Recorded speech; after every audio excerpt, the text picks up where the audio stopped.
Hello and welcome to the video. This is Hooves of Doom. This is a video about my collection of Necrons for Warhammer 40k.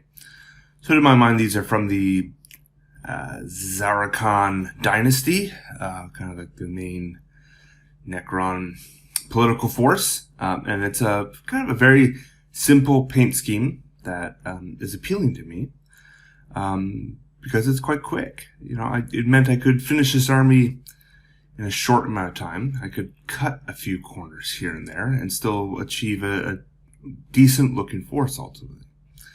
And this army was finished in a little over 3 weeks, and that makes me very happy. And I'm eager to get models finished and reduce my backlog while hopefully creating a force that still looks great on the tabletop.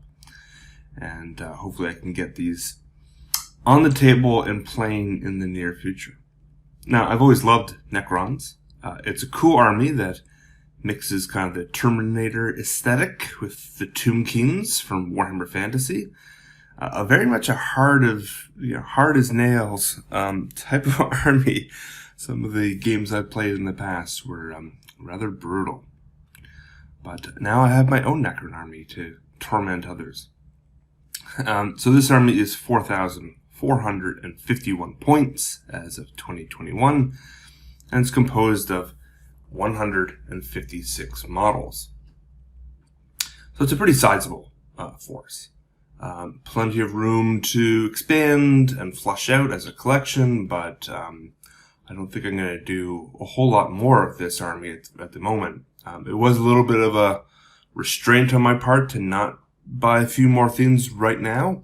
I'm really trying to focus on what I can do with future armies and where I want to expand my overall collection. But for this particular army, I have, for characters, a Catacomb Command Barge, a Technomancer, 3 different Overlords, a Royal Warden, a Plasmancer, and a Chronomancer.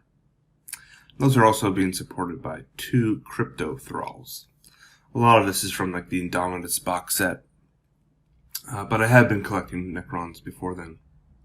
Then there are 5 Lichguard, 5 Deathmarks, 10 Immortals, 32 of the old Necron Warriors with the little plastic neon rods. You don't see a lot of those. That's something that Games Workshop just didn't stick with. It's kind of this kind of relic of experimentation and models.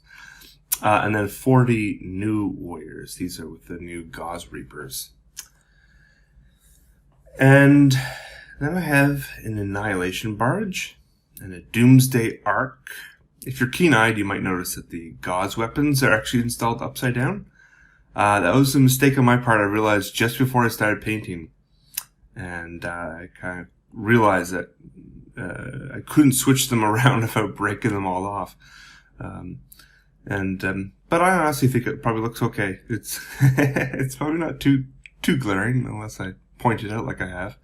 And then I have 2 Shaitan, the Shard of the Nightbringer and the Shard of the Deceiver. Both of those are really fun to paint, given that they are distinctively different models from the normal Necron range.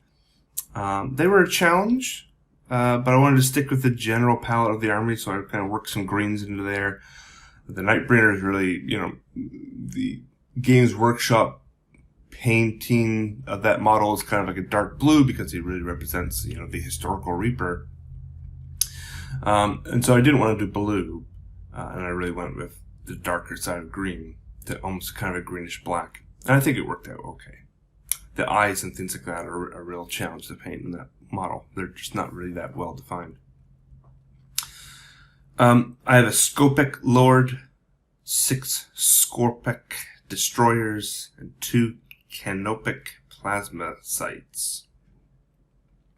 I have a Hexmark Destroyer, 6 Low-Curse Destroyers on their stands for the first time, which was fun, and 2 Low-Cursed Heavy Destroyers. I have a Canopic Reanimator, 24 Scarab Swarms, 12 of the old models, and 12 of the new. 3 Canopic Wraiths. They need new bases, and they've been ordered. They should arrive in the next week or two, and I'll switch those out and paint them up. And then finally, just 4 Spindle Drones. Now, these are from Blackstone Fortress, and they're not technically Necron, but the aesthetic matches, and I wanted to have them painted. I basically dispersed all the Warhammer Quest models based upon their appearance.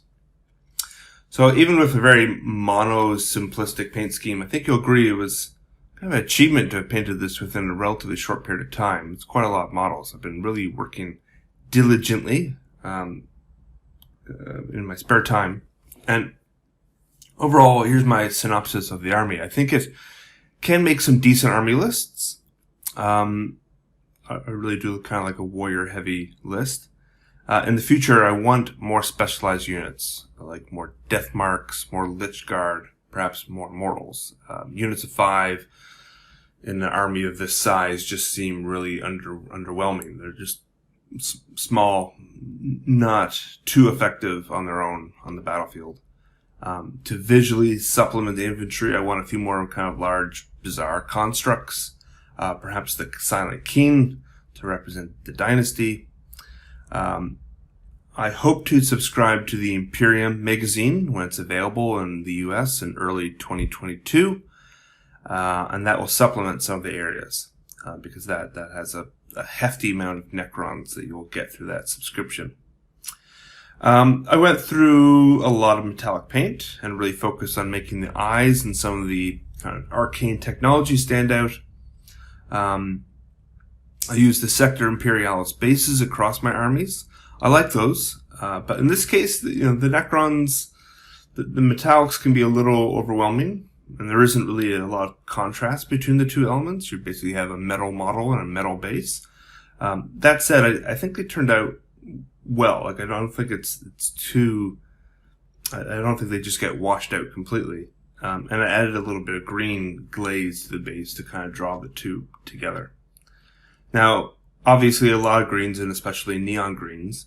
As I started to get, deeper into the project and kind of, I began thinking about kind of my use of the green, and that in some cases it was probably a little too flat. And I'll probably try to build up the colors a little more with kind of future editions. Start with a darker green and kind of just build up to kind of some sort of glow. I did start to incorporate yellows and other related colors on the last several models. I think that was probably a good move to try to just provide some variation there. Tried to do a little more gradual shading on some of the prominent weapons. That didn't hit quite as well as I would like in some cases, but I think I can improve upon that technique with time. So with the army finished, I'm turning to Black Templar, and then probably, almost certainly back to Age of Sigmar afterwards. Black Templar will take me into 2022, but hopefully not too long thereafter. I hope you enjoyed this video, and I'll see you in the next one.